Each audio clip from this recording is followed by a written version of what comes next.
Hello everybody, welcome to step up lifes. आज का video आपको बताएगा कि आपको हेल्थ इंश्योरेंस खरीदने से पहले किन चीज़ों का बिल्कुल ध्यान रखना है। आज हम कोई स्पेसिफिक हेल्थ इंश्योरेंस के बारे में बात नहीं कर रहे, बट एक हेल्थ इंश्योरेंस क्या इंपॉर्टेंट सवाल आपको हेल्थ इंश्योरेंस पॉलिसी से पूछने चाहिए या उस एजेंट से पूछने चाहिए।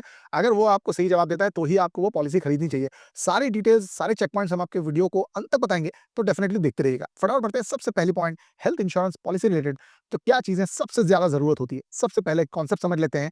कई सारी हेल्थ पॉलिसीज आती हैं को पेमेंट क्लॉज के साथ। को पेमेंट क्लॉज ऐसा होता है जो कहेगा कि अगर मान लो आपका 1 लाख रुपया अस्पताल का खर्चा होता है तो आपको कंपनी देगी 80 या 90% और 10 से 20% आपको खुद की जेब से पे करना होगा। इस तरह के इंश्योरेंस प्लान थोड़े से सस्ते होते हैं, बट आपको इसमें को पेमेंट का क्लॉज लग जाता है, यानी आपको चपत लग जाती है। इसलिए ध्यान रखें, इसको अवॉइड करें जहां तक हो सके। दूसरी इंपॉर्टेंट बात जो लोगों के ध्यान में नहीं रहती कि रूम रेंट के क्या रिस्ट्रिक्शंस हैं, क्योंकि कई सारी पॉलिसीज में क्या होता है कि आप एक पर्टिकुलर क्वालिटी या फिर प्राइस का रूम ही ले सकते हैं, और इससे अगर आप बढ़िया रूम ले लेते हैं तो ऊपर के सारे एक्सपेंसेस रूम रेंट के अलावा साथ साथ में जो नर्सिंग एक्सपेंस, मेडिकल एक्सपेंस जो भी निकल के आ रहा है वो भी आपको क्लेम में नहीं मिलेगा, बिकॉज आपका रूम रेंट जो कैप किया हुआ था। ये सवाल पूछना बिल्कुल मत भूलिएगा। साथ साथ में अगर आप देखें तो कई सारी हेल्थ पॉलिसीज में सब डिजीज वाइज अगर आप देखें तो उसमें एक लिमिट होती है, यानी कुछ बीमारियों के लिए वो कह रहे हैं कि कुछ प्राइस ही वो आपको देंगे। तो यहाँ पर आप फँस जाते हैं। मान लो आपका 5 लाख का इंश्योरेंस है, लेकिन जो आपको बीमारी या परेशानी हुई है, उसकी लिमिट उन्होंने 1 लाख सेट कर दी है। तो मान लो आपका अस्पताल का खर्चा 4 लाख भी होता है, तो भी आपको वो 1 लाख ही देंगे। तो इम्पोर्टेंट ये ध्यान रखिए कि सब डिज़ीज़ लिमिट अगर कोई सेट है, तो उसको ध्यान से नोटिस कर लीजिए, क्योंकि ये आपके लिए एक ट्रैप हो सकता है। फटाफट आगे बढ़ते हैं। अगली चीज़ें जो आपको ध्यान से देखनी चाहिए, वो है कवरेज फीचर्स, यानी प्री एंड पोस्ट हॉस्पिटलाइज़ेशन। ये क्या होता है कि आपकी हेल्थ इंश्योरेंस पॉलिसी में जब आप अस्पताल में जाएँ, उससे पहले जो मेडिकल के टेस्ट हुए या फिर जो आपको डिजीज़ रिलेटेड खर्चे हुए, बिफोर एंड आफ्टर वो कंफर्म करनी चाहिए कि वो आपको मिलने वाले हैं। कितने ड्यूरेशन के लिए, कई जगह 15 दिन, कई जगह 30 दिन, इस तरह का होता है। तो ज़्यादा duration pre and post hospitalisation का डेफिनिटली कवरेज आपकी पॉलिसी में होना चाहिए। इसके अलावा मैं आपको एक कॉन्सेप्ट बताता हूँ हेल्थ इंश्योरेंस का, जिसे कहते हैं वेटिंग पीरियड। जैसे ही आप एक हेल्थ इंश्योरेंस पॉलिसी लेंगे, वो आपको कहेंगे कि जो प्री एक्जिस्टिंग कंडीशंस हैं, वो 2 से 3 साल तक आपको नहीं मिलेंगे। मान लो आपको ब्लड प्रेशर या शुगर है, और अगर आप इस पॉलिसी को आज खरीदते हैं, तो आप सोचेंगे कि या तो मैंने आज से पॉलिसी ले लिया तो आज से एप्लीकेबल हो जाएगी। नहीं, ब्लड प्रेशर और शुगर रिलेटेड जो प्री एक्जिस्टिंग आपको ऑलरेडी डिजीज हैं, वो 3 साल तक वो कवर नहीं करेंगे। तो ये जो प्री एक्जिस्टिंग का वेटिंग पीरियड होता है, वो कम से कम होना चाहिए। 1 या 2 साल, या बिल्कुल नहीं है तो बहुत ही बढ़िया बात हो जाएगी। अब तक की वीडियो का डिटेल्ड एक्सप्लेनेशन आपको पसंद आया तो लाइक ज़रूर करिए। आगे बढ़ते हैं फटाफट। नेक्स्ट एक कॉन्सेप्ट निकल के आता है स्पेशलाइज्ड ट्रीटमेंट कवरेज, यानी मान लो एक डे केयर ट्रीटमेंट है, मान लो कोई कीमोथेरेपी है, डायलिसिस है, माइनर सर्जरीज है, आई सर्जरीज है, ये सब कवर हो रहे हैं या नहीं, क्योंकि पता चला वो आपको कहेंगे कि हॉस्पिटलाइजेशन हुआ तो ही आपको मिलेगा।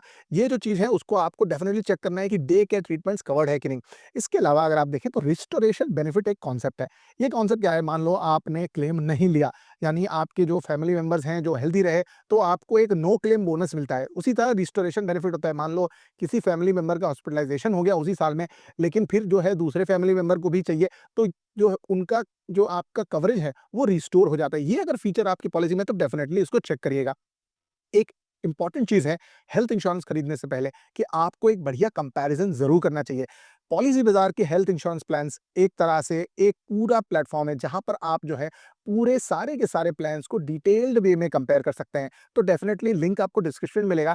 इस पोर्टल का हेल्प लीजिए और अपना साउंड डिसीजन हमारी इस चेकलिस्ट को लेते हुए लीजिएगा। फटाफट आगे बढ़ते हैं।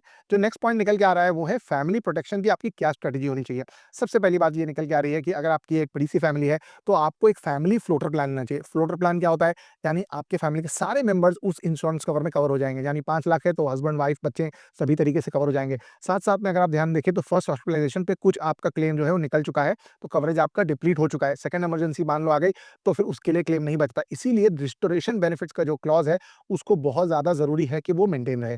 फटाफट आगे बढ़ के देख लेते हैं एडिशनल फीचर्स जो है इस प्लान में, जो आपके लिए इंपॉर्टेंट हो जाते हैं। जैसे मैंने आपको बताया, नो क्लेम बोनस। अगर आप मान लें आपने इस क्लेम को लिया ही नहीं, आप साल भर हेल्दी रहे, आपका कोई हॉस्पिटलाइजेशन नहीं हुआ, तो आपका जो ओवरऑल क्लेम है उसमें एक नो क्लेम बोनस जुड़ जाना चाहिए। तो ये एक अच्छी पॉलिसी का पार्ट होता है। तो डेफिनेटली इसको चेक करिए, पूछिए फ्री एनुअल हेल्थ चेकअप। यहाँ पर भी देखेंगे आप तो जो हेल्थ चेकअप जो रेगुलरली कराते हैं उससे आपको बीमारियाँ डिटेक्ट हो जाती हैं और फ्री हेल्थ चेकअप अगर आपके हेल्थ प्लान में है तो इससे बढ़िया कोई चीज़ नहीं होती।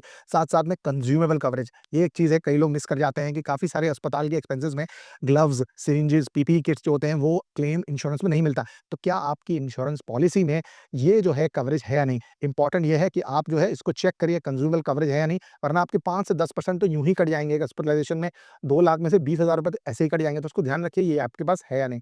साथ-साथ में specialised home and alternative care क्या ये कवर कर रहा है? अगर आप देखें तो काफ़ी सारी प्रैक्टिशनर फीस, नर्सिंग एक्सपेंसेस भी कवर करते हैं प्लान्स, तो इसको डेफिनिटली चेक करिए अल्टरनेट ट्रीटमेंट्स को दे रहा है या नहीं। इसके अलावा आपकी क्या स्ट्रैटेजी होनी है? सबसे पहले आपको आपका करंट कवरेज जो है उसको चेक करना है, यानी आपके पास कंपनी की पॉलिसी है तो उसको चेक करना है, उसमें आपके पास कोई प्लान है तो उसके क्या प्रोस एंड कॉन्स हैं। साथ-साथ में क्या आपकी फैमिली के लिए कवरेज एडिक्वेट है या नहीं? कंपेयर करना बहुत ज़्यादा ज़रूरी है क्योंकि आप बेवकूफ़ बन सकते हैं, आपको एजेंट आपको एक कोई भी पॉलिसी दिखा देगा। इसलिए मैंने आपको सजेस्ट किया कि पॉलिसी बाज़ार का लिंक डिस्क्रिप्शन में है, डेफिनिटली वहाँ से आप एक कंपैरिज़न करके चेक कर सकते हैं सारे हेल्थ इंश्योरेंस प्लान्स। फटाफट आगे बढ़ते हैं। इनका करने के बाद आपको एक फाइन प्रिंट रिव्यू करना है, यानी सारे टर्म्स एंड कंडीशंस, सारे प्रोस एंड कॉन्स को इवैल्यूएट करना है क्योंकि ये कंपैरिज़न आपको डेफिनिटली बताएगा कि एक बेहतर है, एक डेफिनिटली वीक है। साथ-साथ में एक पॉलिसी अपने फैमिली के हेल्थ के लिए डेफिनिटली लेकर रखिए। तो अगर आपको वीडियो पसंद आया तो डेफिनिटली लाइक करिएगा, कमेंट करिएगा। पॉलिसी बाज़ार का हेल्थ इंश्योरेंस का प्लान्स का लिंक आपको डिस्क्रिप्शन में मिलेगा। वहाँ से जैसे ही आप साइन अप करते हैं, आपको एक एजेंट असाइन हो जाएगा जो आपको पूरी तरह कंपैरिज़न करने में हेल्प करेगा। ज़रूरी नहीं है कि आप उनसे ही लें, पर एक कंपैरिज़न करना बहुत ही ज़्यादा ज़रूरी हो जाता है before you make any kind of decision regarding your health. Thank you so much and bye-bye.